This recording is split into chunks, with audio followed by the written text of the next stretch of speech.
అంతర్జాతీయ మహిళా దినోత్సవ సందర్భంగా శుభాకాంక్షలు. ఈరోజు ఎందుకు ఏమిటి అనేటువంటి విషయం మీకు అందరికీ కూడా తెలిసింది. ఎట్లా ప్రారంభమైంది, గత అనేక సంవత్సరాలుగా మన కాలనీ తరఫున మీరు అందరూ కూడా ఈ కార్యక్రమాన్ని నిర్వహించుకుంటున్నారు. కాబట్టి అంతర్జాతీయ మహిళా దినోత్సవం ఎందుకు ఏర్పడ్డది, ఎట్లా ఏర్పడ్డది, ఏ సందర్భంగా ఏర్పడ్డది అనే విషయం మీకు అందరికీ తెలుసు కదా. అదే ఆల్రెడీ 2-3 సంవత్సరాల నుంచి మనం వింటూనే ఉన్నాం. గతంలో కన్నా కూడా ఒకప్పటి పరిస్థితుల ప్రకారం మహిళలు కొన్ని కార్యక్రమాలకే పరిమితమైనటువంటి సందర్భంలో మహిళలందరూ కూడా అన్ని రంగాలలో ముందుకు రావాలనేటువంటి ప్రధాన ఉద్దేశంతో ఈ దినోత్సవం అనేది మనం జరుపుకుంటున్నాం. ఈ సందర్భంగా అయితే అంతర్జాతీయ మహిళా దినోత్సవము అనేసరికి చాలా రకరకాల వాదనలు వస్తుంటాయి అన్నట్టు.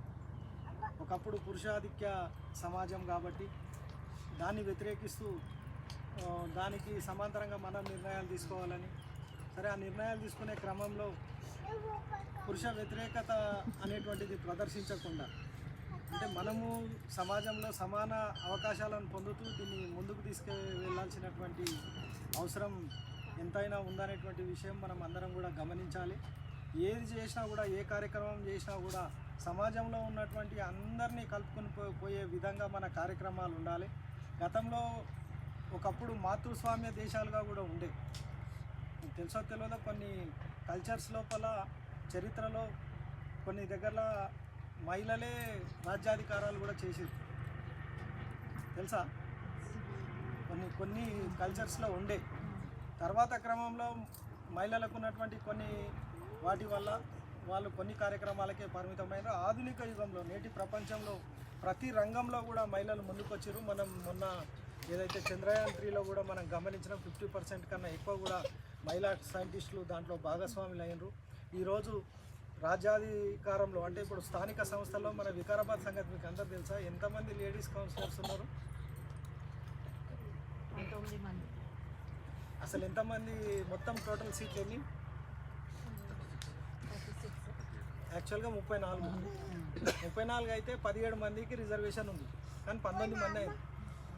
అంటే జనరల్ కోటాలు అంటే ఎవరైనా నిలబడవచ్చు. జనరల్ అన్నప్పుడు ఏంది, మహిళలు నిలబడవచ్చు, పురుషులు నిలబడవచ్చు. అక్కడ కూడా 2 కౌన్సిలర్స్ గెలిచి వచ్చారు. అంటే 50% కన్నా ఎక్కువ స్థానిక సంస్థల లోపల ఈరోజు మహిళలు ముందుకు వస్తున్నారు.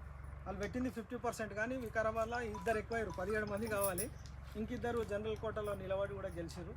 అట్లా ఈరోజు రాజ్యాధికారాన్ని కూడా ఇవ్వాలని చెప్పేసి వచ్చింది. మీకు అందరికీ తెలుసు 2029కి లేకపోతే వచ్చే పార్లమెంట్ ఎలక్షన్ లోపల, లేకపోతే వచ్చే మన అసెంబ్లీ ఎలక్షన్ల లోపల 33% లేడీస్ రిజర్వేషన్లు చట్టసభలకు.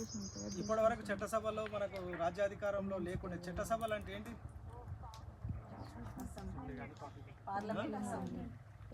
అదే అసెంబ్లీలో ఎవరు చట్టాలు చేసేది ఎక్కడ? రాష్ట్రానికి సంబంధించి అసెంబ్లీలో, దేశానికి సంబంధించి పార్లమెంట్లో. అక్కడ రిజర్వేషన్ మహిళలకు లేదు. ఓన్లీ స్థానిక సంస్థలనే నియమం వచ్చింది, ఇది కూడా కొన్ని సంవత్సరాల నుంచి. కాబట్టి చట్టసభలలో కూడా 33% రిజర్వేషన్, అంటే 100 సీట్లలో 33 సీట్లు లేడీస్కి రిజర్వేషన్ కేటాయించాలని దానికి ఆల్రెడీ బిల్ పాస్ అయిపోయింది. ఇప్పుడు రాబోయే కాలం లోపల రిజర్వ్డ్ అవుతాయి. ఎమ్మెల్యే సీట్లలో కూడా ఇప్పటివరకు రిజర్వేషన్ లేదు లేడీస్కి. ఇప్పుడు ఖచ్చితంగా 33 సీట్లు, 100లో 33 మంది మహిళా ఎమ్మెల్యేలు అవుతారు. ఇక రేపు ఎన్ని సీట్లు పెరుగుతాయి, ఎంతమంది? అట్లనే పార్లమెంట్లో 543 మందిలో మా అంటే ఒక 20 మంది 30 మందికి ఎక్కువ ఉండరు ఇప్పుడు మెంబర్ ఆఫ్ పార్లమెంట్లు. రేపు పొద్దున 300 మంది అవుతారు. అది కనీసం 100కు 30 మంది అంటే 200 మంది వరకు అవుతారు. రేపు సీట్లు వేస్తే దాదాపు 300 మంది, 1000 సీట్లు అవుతాయి పార్లమెంట్లు. కాబట్టి 300 మంది ఖచ్చితంగా, అంటే జనరల్ సీట్లలో మళ్ళీ నిలవడానికి అవకాశం ఉంటుంది. ఇప్పుడు వికారాబాద్లో ఎట్లయితే 2 ఎక్కువయ్యారో అట్లా ఎక్కువ కావడానికి కూడా అవకాశం ఉంటుంది. కాబట్టి మొన్న మన గౌరవ ప్రధానమంత్రి నరేంద్ర మోడీ గారు ఈ బిల్లును తీసుకొచ్చారు. అట్లనే అనేక రంగాల్లో ఈరోజు రక్షణ రంగంలో కూడా మహిళలు ముందుకెళ్తున్నారు. అంతరిక్ష రంగంలో మనం చూసినాం, సునీత విలియం ఎవరైతే ఉన్నారో ఇప్పటికి ఇంకా తిరిగి వచ్చిందా? రాలేదనుకుంటే, ఇంకా అంతరిక్షంలోనే ఉన్నది. అట్లా అనేక రంగాల్లో ఈరోజు ముందుకు వస్తారు. కాబట్టి ఈ సందర్భంగా మీ అందరికీ కూడా మహిళా దినోత్సవ శుభాకాంక్షలు తెలియజేస్తూ మీ అందరి ఈ అవకాశం ఇచ్చినందుకు ధన్యవాదాలు.